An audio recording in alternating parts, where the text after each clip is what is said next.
in LA this week. Oh, it's great. The kids are excited, and so am I. This pilot program to deliver much-needed computers to families that need them will continue. I'm Reyes with the story next. A piece of space history winds its way through city streets as thousands line up to catch a glimpse of ET-94. The story coming up. A flight going out of LAX 4 times a week. I'm Rasha Goel. Up next, where that flight will take you.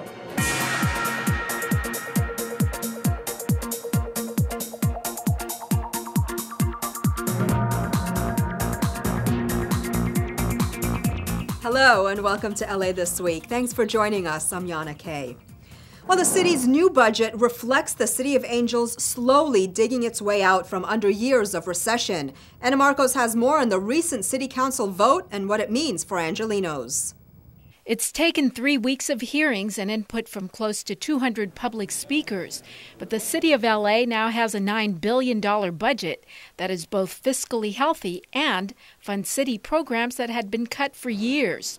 Homeless services will get a whopping $138 million for housing and job training for the homeless. The city's park ranger program will be restored, and quality of life issues such as fixing roads and sidewalks will get a boost, as will many social programs. The lion's share of the budget goes to public safety, $634 million for the fire department and close to $1.5 billion for the LAPD. But the LAPD budget includes something new this year. It also moves us in the direction of civilianization of civilian jobs by making sure that people who are sworn police officers and are capable of being out on the street protecting us are doing that instead of doing jobs that civilians could be doing. The city has also found enough money to stock its emergency fund with $334 million. It's a far cry from the prediction made by former Mayor Richard Riordan in 2010. And the first sentence of that editorial is, Los Angeles is facing a terminal fiscal crisis. Between now and 2014, the city will likely declare bankruptcy. That was from our former mayor in the Wall Street Journal. Well, we didn't declare bankruptcy. Each and every one of you, from the bottom of my heart, I am amazed that your hair is still black or dark brown, given all of the stresses that you guys had to go through and all of the hours that you spent. But committee chair Paul Krikorian says the city still has a long way to go. We still haven't fully resolved the structural deficit that this city has built up over the course of many, many years. We're on the road to doing that, but it's not quite done. The budget won unanimous approval and a round of applause. Job well done.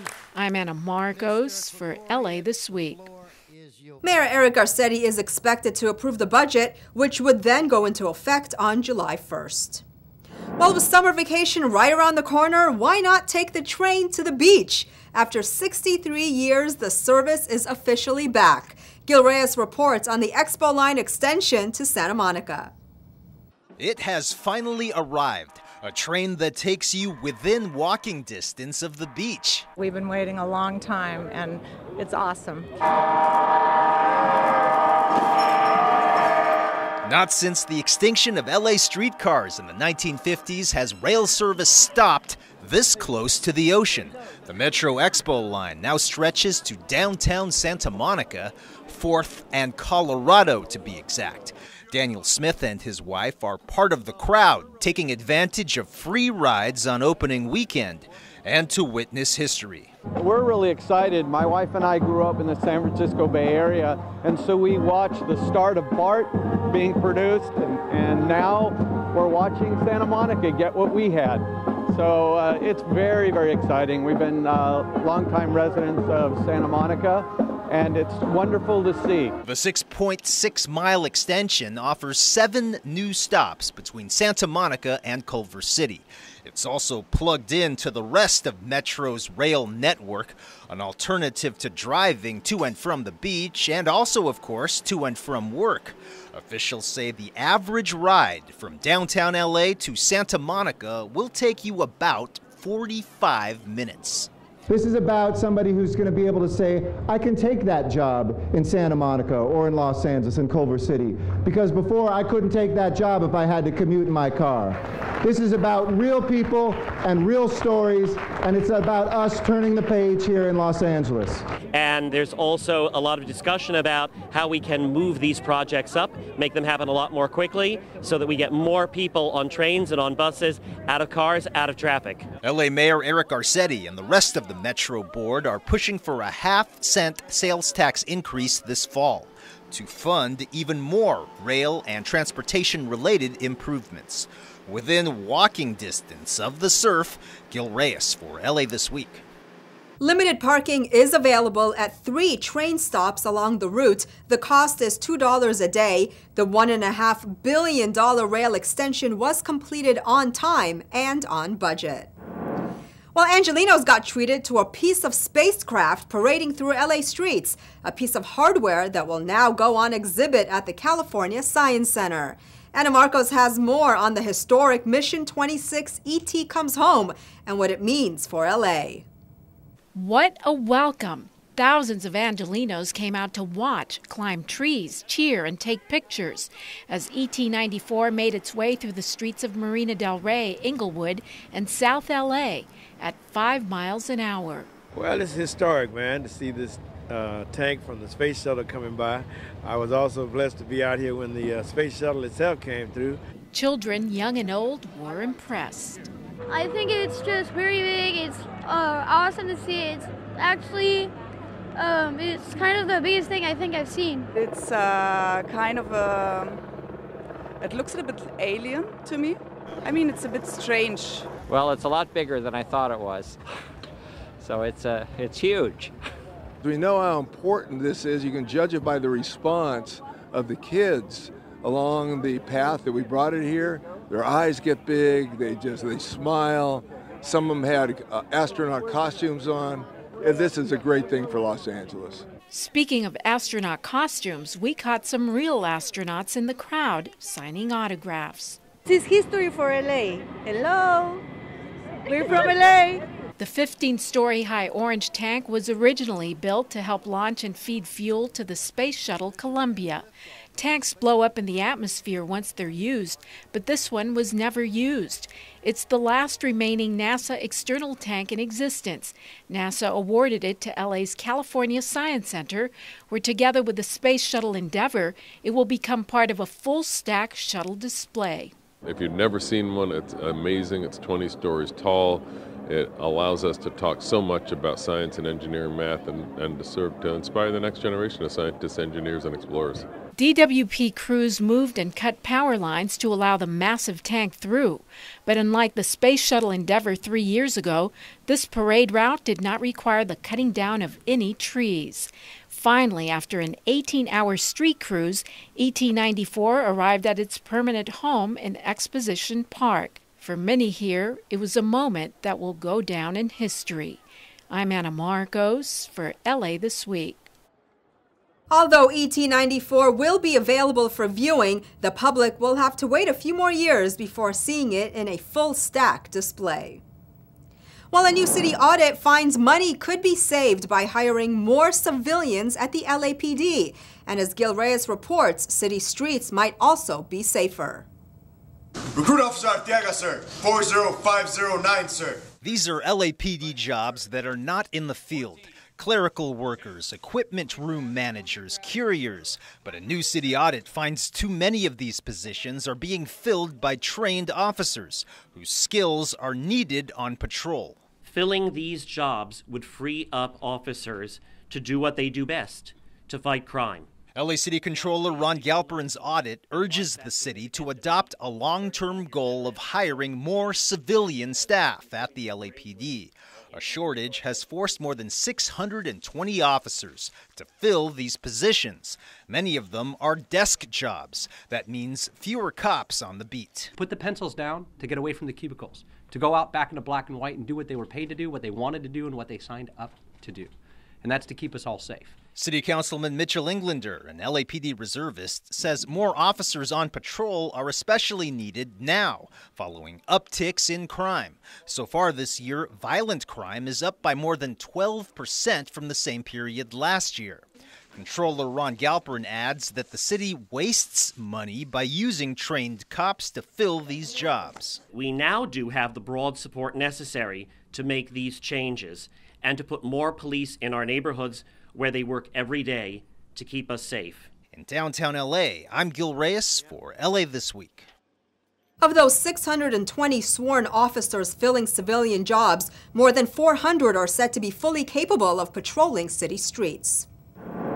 Another international city is now closer than ever, as one more airline is cleared for takeoff at LAX. And this one is taking the passenger experience to a whole new level. Rasha Goel has more. A smooth landing for Aer Lingus, the newest airline to join the LAX flight roster. Having operated here from 1999 to 2008, Aer Lingus now returns to LAX and offers direct service from Los Angeles to Dublin, Ireland.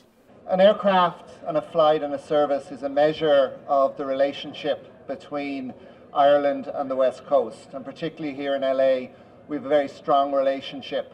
Our goal for LAX is very simple. Like to deliver a modern, efficient airport with a hospitality mindset while firmly training our eyes on safety and security. Passengers on the inaugural flight were thrilled about the new route. They make you feel at home more than like the other airlines do. Brilliant. Everything was fine, like Wi-Fi, food, meals, everything was fine. And what made the flight even more exciting was that it was piloted by an all-female flight crew, something that we don't often get to see. This is the first time in Aer Lingus that we've had 3 operational female crew working together. So that means a lot to me. It's a really big deal. In addition to value-based pricing, Wi-Fi for the entire duration of the flight, and free stopovers in Ireland, passengers also receive advantages when it comes to customs. That you clear U.S. customs in Ireland before you begin your transatlantic journey home, which saves you time on arrival. Officials say the Aer Lingus flight into LAX is the longest flight for the airline's entire network, nearing about 10 hours. From LAX, I'm Rasha Goel for LA This Week. This direct flight from Aer Lingus saves passengers between 4 and 5 hours if they had connecting flights. While the innovative plan providing free computers to families in need returns to South LA for its latest rollout, Gil Reyes has part 2 of his special report on the R-Cycle program and plans to improve it moving forward. What you're going to do is go around the corner here. Free computers are given away to families that need them most. Oh, it's great. The kids are excited, and so am I. Around 100 families living near Budlong Elementary and Dantzler Charter Schools received the giveaways, the latest to benefit from the Our Cycle LA program. In many cases, this is their first technology that they're able to bring into their home, first piece of technology. And you need it, right? Yeah, it's almost impossible nowadays to be able to do anything on a day-to-day basis without it. Our Cycle takes old City of LA computers and instead of chucking them, upgrades them for disadvantaged families. Windows 7 and virus protection included. Credit multiple entities for that, including the nonprofit group Human IT. The city hires them for computer repairs. It's a universal need, whether you're talking about senior citizens that need access to health care or young children that need access to computer to do their homework. Technology is just a universal need in this day and age. Instead of being thrown away and building up waste in landfills, the city's General Services Department found space in a downtown LA warehouse to store thousands of broken or unusable city computers so they can be refurbished. An old street services storage area that we was not using, so it was great that we had the space to put them in there so they could facilitate this project. And what a project so far. Hundreds of families from San Pedro, Baldwin Village, Koreatown, and more have entered the digital age since the pilot program launched a year ago. The city's Information Technology Agency, or ITA, led this rollout to help families bridge the digital divide. technology is not a nice to have anymore. It's absolutely a need to have.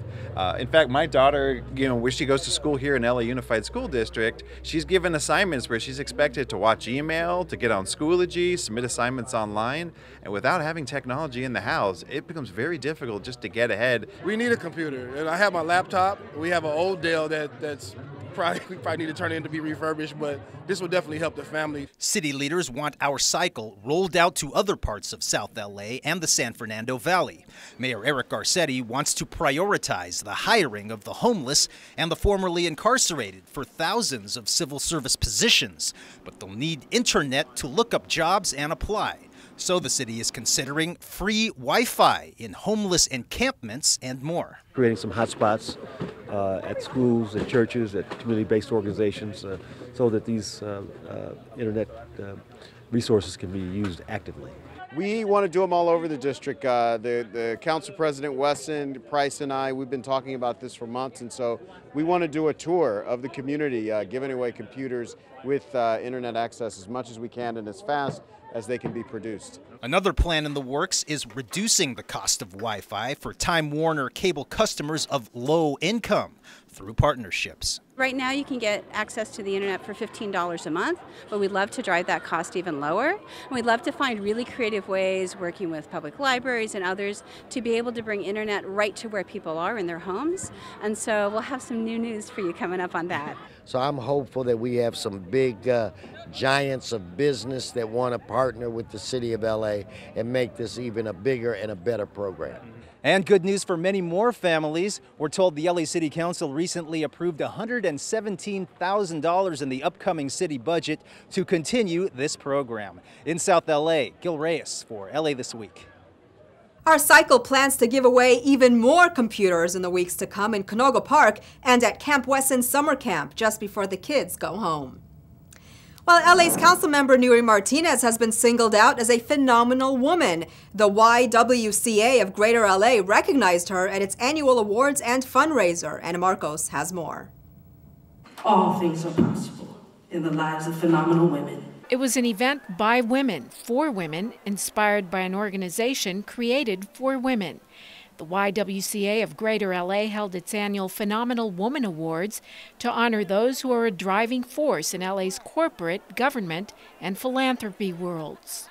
This event was put together to assimilate powerful, confident, visionary women so that we might inspire each other. Councilmember Nuri Martinez was one of 3 recipients. And the wonderful thing about this event is that you get to highlight some of the good work that women are doing across the city, and it's also coming together to raise money for the YWCA. But hand in hand with inspiration, the event also served to highlight some of the challenges facing women.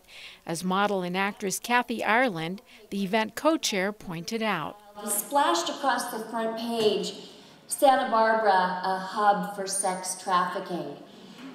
Heartbreaking that this atrocity occurs all over our world, all over our nation. The point for many here is that if anyone can work on the challenges, it is these women, all movers and shakers in LA, whether they've won a Phenomenal Woman Award or not. I'm Anna Marcos for LA This Week. The 2 other Phenomenal Women Award recipients were Lisa Paulson, President and CEO of the Entertainment Industry Foundation, and Delilah Lanois Harris, President of SMS Transportation Services. While the City of LA signs off on an official plan to reduce greenhouse emissions, South LA welcomes a new affordable housing complex, and pedestrian safety gets a boost thanks to a new traffic light at a busy Highland Park intersection. All these stories in Citybeat. The Los Angeles City Council unanimously approved a motion by Councilmember Paul Koretz to establish the city's official target of reducing its greenhouse gas emissions to 80% below 1990 levels by 2050, and directing city departments to create climate action plans to meet the interim goals set by Mayor Garcetti in his Sustainable City Plan. Los Angeles is already transitioning away from carbon-burning fuels and making major investments in clean energy technology. Councilmember Koretz was joined by other climate advocates at City Hall to promote his climate change plan. The future of this great city, and frankly the future of the rest of the world, depends on our getting it right and doing it fast. Community of Friends, a group that builds housing for low-income individuals and those living with mental illness, gathered with city leaders and the Hyde Park community recently to celebrate the groundbreaking of Silver Star Apartments, an affordable housing complex on West Boulevard in Hyde Park. Situated on a 30,000 square foot site, the project will consist of a 4-story contemporary-style apartment building with 48 one-bedroom units. The development will be a special needs community targeting veterans who are homeless and living with mental illness. This facility will be part of bringing back our neighborhood and making our neighborhood better than we found it in. A new traffic signal was recently installed in Council District 1 along North Figueroa and Avenue 55. Councilmember Gil Cedillo identified the funds to allow the signal to be constructed and address the critical pedestrian safety needs along this heavily used pedestrian and transit corridor. Cedillo said safety is a top priority. There is nothing more important